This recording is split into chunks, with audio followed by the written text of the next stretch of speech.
Hello प्यारे साथियों, कैसे हैं आप सभी। स्वागत है आप सभी का आपके अपने चैनल स्टडी जोन प्लेटफॉर्म पर। आज हम पढ़ने वाले हैं हिंदी, और हिंदी का आज जो चैप्टर हम करने वाले हैं वो है शब्द भेद। यानी कि हम जानेंगे कि शब्द भेद किसे कहते हैं, यानी कि काइंड्स ऑफ वर्ड्स क्या होते हैं। तो सबसे पहले हम देखेंगे इनके प्रकार को। स्रोत या इतिहास के आधार पर शब्द 5 प्रकार के होते हैं।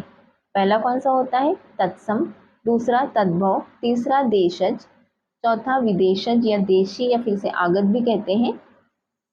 और पांचवा है संकर। तो आज इनको एक एक करके हम अच्छे से देखने वाले हैं, विस्तार पूर्वक देखने वाले हैं, ताकि कोई एग्जाम में अगर आपके क्वेश्चंस आता है तो आपको वो समझ में आए और आप उसको कर पाएं। क्योंकि ये चैप्टर भी इंपॉर्टेंट है। तद्भव और तत्सम से क्वेश्चंस आते हैं, तो सबसे पहले हम कॉन्सेप्ट को क्लियर करेंगे, उसके बाद हम कंटिन्यू करेंगे अपनी आगे की क्लासों को।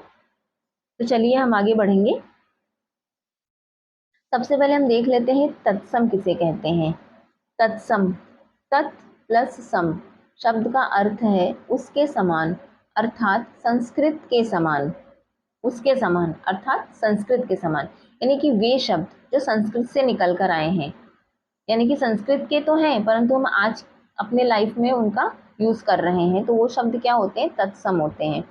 हिंदी में अनेक शब्द संस्कृत से सीधे आए हैं, यानी कि बहुत से ऐसे शब्द हैं जो सीधे सीधे हम उठाकर उनका प्रयोग करते हैं और आज भी उसी रूप में प्रयोग किए जा रहे हैं।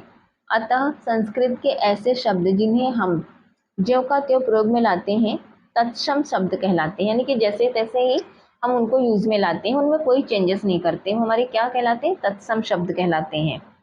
जैसे वायु, माता, पिता, अग्नि, प्रकाश, पत्र, क्षेत्र, कार्य, ग्रह आदि ऐसे शब्द हैं जो सीधे सीधे संस्कृत से लिए गए हैं, जो हमारे तत्सम शब्द कहलाते हैं। आगे बढ़ेंगे। अब हम यहाँ देखेंगे तद्भव किसे कहते हैं। तद्भव, तत् प्लस भव शब्द का अर्थ है उससे होना, अर्थात वे शब्द जो अपना रूप बदलकर हिंदी में शामिल हुए हैं, अर्थात जिन्होंने रूप परिवर्तन कर लिया। बहुत से ऐसे शब्द संस्कृत के ज्यों के त्यों हम यूज कर रहे हैं बोलचाल में, वो हमारे तत्सम हो गए। परंतु बहुत से ऐसे शब्द हैं जिनको हमने परिवर्तन उसके उच्चारण में परिवर्तन कर दिया। जैसे कि आपने हिंदी का विकास अगर पढ़ा है तो संस्कृत से सारी भाषाएं जो है विकसित हुई हैं। जैसे कि सब संस्कृत हमारी आई, संस्कृत, पाली, प्राकृत, और इस प्रकार देवनागरी हमारी हिंदी है। इस प्रकार बहुत से जो है हमारे संस्कृत के वर्ड से बहुत से इसी प्रकार बहुत से कालखंड से होते हुए हमारी हिंदी तक आए हैं। तो इस प्रकार इनमें क्या हुआ है, इनके रूप में परिवर्तन होता चला गया है। पहले कभी अग्नि कहते थे संस्कृत में हम, लेकिन उसने अपना रूप बदल लिया और आज हम उसे आग कहते हैं। तो इस प्रकार जिन जो शब्द अपना रूप परिवर्तित कर ले उसे हम क्या कहते हैं? तद्भव कहते हैं। वो हिंदी में शामिल हुए हैं, उन्हें तद्भव कहते हैं। जैसे तांबा, करम, काज, खेत, कपूर, घर, उजाला, ये सब क्या है? ये हमारे तद्भव के शब्द हैं। आगे देखेंगे हम। अब देखेंगे कि देशज किसे कहते हैं, यानी कि देशज शब्द कौन से होते हैं। देश, देशज की अगर हम बात करें तो देश प्लस ज शब्द का अर्थ है देश में जन्मा। देशज यानी देश में ही जन्मा। अतः ऐसे शब्द जो क्षेत्रीय प्रभाव के कारण परिस्थिति व आवश्यकता अनुसार बनकर प्रचलित हो गए हैं, ऐसे शब्द देशज शब्द कहलाते हैं। जैसे कि अगर हम भारत की बात करें तो भारत में हमें जो है बोली भाषा में बहुत सी विविधताएं देखने को मिलती हैं, बहुत से धर्म हैं। तो लोग अपने अपने धर्म में, अपने अपने जो है क्षेत्र में जो जहाँ बस गया उसी के अनुसार चीज़ों को उनका नामकरण करने लग गया। जैसे कि आप बिहार चले जाएंगे तो वहाँ पर वहाँ की जो बोली भाषा है वहाँ के आधार पर है। आप यूपी आएंगे तो यूपी में यहाँ की बोली भाषा यहाँ के आधार पर है। उसी प्रकार आप महाराष्ट्र जाएंगे या फिर आप मध्य प्रदेश जाएंगे, आप कहीं पर भी देश में जाएंगे, अपने अपने क्षेत्र में लोग अपनी अपनी भाषा बोलते हैं। तो ये जो भाषा बोली जाती है हमारी, ये हमारी क्या होती है? देशज भाषा होती है, क्योंकि ये हमारे देश में ही जन्मी है।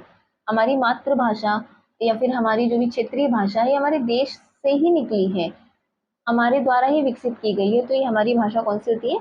देशज शब्द होते हैं।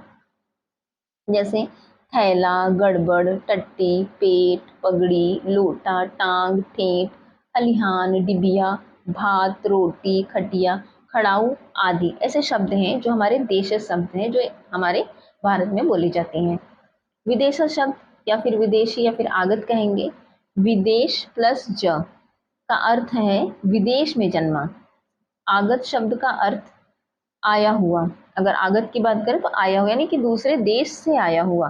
विदेश में तो जन्मा है परंतु उसको हम अपने देश में यूज कर रहे हैं। उन शब्दों को, उन जो है वाक्यों को हम यहाँ पर इस्तेमाल में ला रहे हैं, वही हमारे क्या होते हैं, विदेशज होते हैं या फिर आगत, आया हुआ होते हैं। हिंदी में अनेक शब्द ऐसे हैं जो विदेशी मूल के परस्पर संपर्क के कारण यहाँ प्रचलित हो गए हैं। अन्य विदेश की भाषा से आए हुए शब्द विदेशज शब्द कहलाते हैं, जैसे हॉस्पिटल, ऑफिसर, कैप्टन, लालटेन, अजब, अदालत, असर, इज्जत, इलाज, आबरू, आतिशबाजी, आफत, अपील, मजिस्ट्रेट, जज, पुलिस, टैक्स कलेक्टर, डिप्टी आदि। ये शब्द क्या हैं? ये सारे शब्द हमारे विदेशी शब्द हैं जो विदेशों में बोले जाते हैं, परंतु आज हम अपनी रोज़ की लाइफ में इन शब्दों का डायरेक्ट यूज़ करते हैं। आप ऐसे भी घर में अगर बात कर रहे हैं तो आप बहुत से शब्द ऐसे होते हैं जिनको इंग्लिश में, जो हिंदी के शब्द हैं उनको इंग्लिश मिक्स करके बोलते हैं। ऐसा होता है हमारे साथ, हम ऐसा बोलते हैं। तो जो हम शब्द आज मिक्स करके बोल रहे हैं, हम शुद्ध हिंदी नहीं बोलते हैं। हम कहीं ना कहीं इंग्लिश को भी यूज़ करते हैं, कहीं ना कहीं मराठी भी ले लेते हैं, कहीं ना कहीं गुजराती शब्द भी ले लेते हैं। तो ये सब क्या होता है, फारसी भी ले लेते हैं, सब मिश्रण हो जाता है। तो इस तरीके के जो शब्द होते हैं ये हमारे क्या कहलाते हैं, विदेशी शब्द कहलाते हैं, फिर विदेशज कहलाते हैं। आगे बढ़ेंगे, अब हम देखेंगे शंकर शब्द किसे कहते हैं। शंकर शब्द कौन से होते हैं?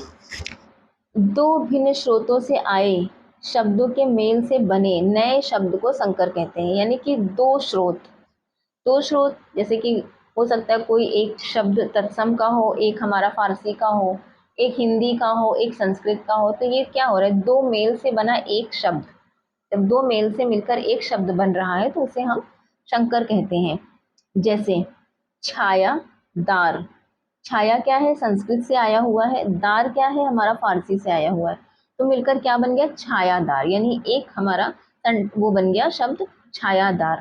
दूसरा पान, दान। पान हमारा हिंदी और दान हमारा फारसी, तो क्या बन गया, पानदान। रेल अंग्रेजी का शब्द है, गाड़ी हमारा हिंदी का शब्द है, तो क्या बन गई, रेल गाड़ी। सील अंग्रेजी, बंद फारसी, तो सील बंद।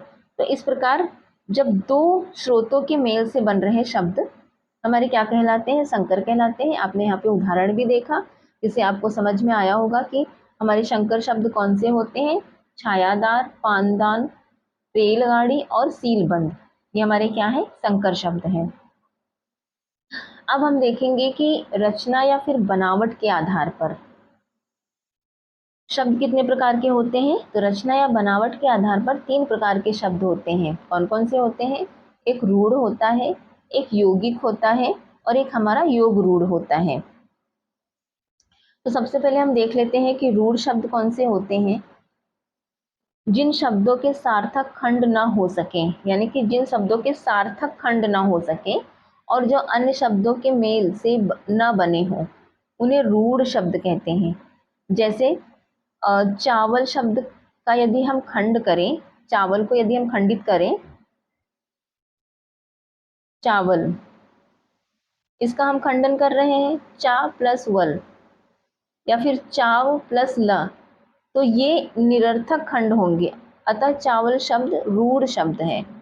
अब अभी मैंने इसका जैसे आपने यहाँ पे देखा, पीछे अभी आपने देखा रेल प्लस गाड़ी मिलकर क्या बना, रेलगाड़ी। रेल का भी एक अपना अलग अस्तित्व है, यानी कि रेल एक रेल होती है, गाड़ी यानी कि एक प्रकार की कार, दोनों को मिक्स किया रेलगाड़ी बनी, यानी कि एक सार्थक शब्द बना। लेकिन यहाँ पे चा अकेला है और वल, ना तो चा का कोई मतलब निकल रहा है, ना वल का कोई मतलब निकल रहा है, या फिर ना कोई चाव का मतलब निकल रहा है, ना कोई ल का मतलब निकल रहा है। यानी कि ये इनको अगर हमने खंडित कर दिया तो ये निरर्थक शब्द बन गए हैं। चावल एक पूर्ण शब्द है, इसका खंड किया तो ये निरर्थक है। तो वे शब्द जो जिनका खंड नहीं हो सकता है, वो शब्द क्या कहलाते हैं? रूढ़ शब्द कहलाते हैं। उदाहरण के लिए अन्य हम उदाहरण देख लेंगे। दिन, घर, मुंह, घोड़ा आदि ऐसे शब्द हैं जिनका हम खंडन नहीं कर सकते हैं, उन्हें हम रूढ़ शब्द कहते हैं। आगे बढ़ेंगे। अब हम देखेंगे यौगिक शब्द किसे कहते हैं। यौगिक का अर्थ है मेल से बना हुआ। जो शब्द दो या दो से अधिक शब्दों से मिलकर बनता है उसे यौगिक शब्द कहते हैं। यानी कि दो या दो से अधिक शब्दों से मिलकर बनता है उसे हम क्या कहते हैं? यौगिक शब्द कहते हैं। जैसे विज्ञान, वि प्लस ज्ञान, विज्ञान। सामाजिक, समाज प्लस इक, सामाजिक। विद्यालय, विद्या का आलय। राजपुत्र, राजा का पुत्र। ये हमारे क्या है? यौगिक शब्द हैं। यानी कि दो शब्दों के दो या दो से अधिक शब्दों से मिलकर बन रहे हैं, वो हमारे क्या कहला रहे हैं? यौगिक। जैसे विद्यालय, विद्या का आलय। राजपुत्र, राजा का पुत्र। विज्ञान, विज्ञान। सामाजिक, समाज प्लस इक, ये क्या है? हमारे यौगिक शब्द हैं, आप ध्यान में रखेंगे। आगे हम देखेंगे योग रूढ़ किसे कहते हैं। वे शब्द जो योग होते हैं परंतु जिनका अर्थ रूढ़ हो जाता है। यानी कि जो योग होते हैं परंतु उनका अर्थ कैसा हो जाता है? रूढ़ हो जाता है, उसे हम क्या कहते हैं? योग रूढ़ शब्द कहते हैं। अर्थात इजी लैंग्वेज में हम समझेंगे इसको, सामान्य अर्थ को न प्रकट करके किसी विशेष अर्थ को प्रकट करते हैं। लेकिन समान अर्थ को नहीं, सामान्य अर्थ है उसका, उसको नहीं प्रकट कर रहे हैं, उसके किसी और ही अर्थ को प्रकट कर रहे हैं, वो हमारे योग रूढ़ शब्द कहलाते हैं। एग्जाम्पल से आपको समझ में आएगा। जैसे पीताम्बर, यानी कि पीला अंबर। इसका तो मतलब क्या होता है? पीताम्बर, पीला अंबर, या फिर पीले रंग का वस्त्र। परंतु पीले रंग का वस्त्र पीताम्बर, और हम किसे कहते हैं? इसका अन्य मतलब क्या निकल के आ रहा है? हमारे विष्णु भगवान, हम विष्णु को पीताम्बर कहते हैं। उसी प्रकार जलज, लंबोदर, दशानन, नीलकंठ, गिरिधारी, दशरथ, हनुमान, लाल फीताशाही, चारपाई जैसे शब्द होते हैं जो एक नया अर्थ प्रकट करें। जैसे पीताम्बर, पीला वस्त्र, पर इसको हम पीला वस्त्र ना कहकर इसको हम किस और संबोधित कर रहे हैं? पीताम्बर हमारे विष्णु भगवान। जलज, जलज यानी कमल, यानी कि जल में जन्मा। तो जल में कौन जन्म लेता है? कमल। तो हम जलज किसे कहते हैं? कमल को। उसी प्रकार लंबोदर, लंबा है उदर जिसका, अर्थात हमारे गणेश। दशानन, 10 हैं सिर जिसके, अर्थात हमारे रावण। उसी प्रकार नीलकंठ, हमारे शंकर भगवान। तो इस प्रकार जो है हम शब्द तो कुछ यूज कर रहे हैं परंतु उसका अर्थ कुछ और प्रकट हो रहा है, उसे हम क्या कहते हैं? यौगिक, यौगिक शब्द कहते हैं। तो आज की हमारी क्लास यहीं तक थी। हम आपसे फिर नेक्स्ट क्लास में मिलेंगे, और आप हमारी क्लास को सब्सक्राइब जरूर करिए जिससे कि मैं कोई भी हिंदी की नई वीडियो डालूं तो आपको उसका नोटिफिकेशन मिलता रहे। उसके लिए आप बेल आइकन को भी दबाइए। तब तक के लिए थैंक यू, मिलते हैं अगली क्लास में।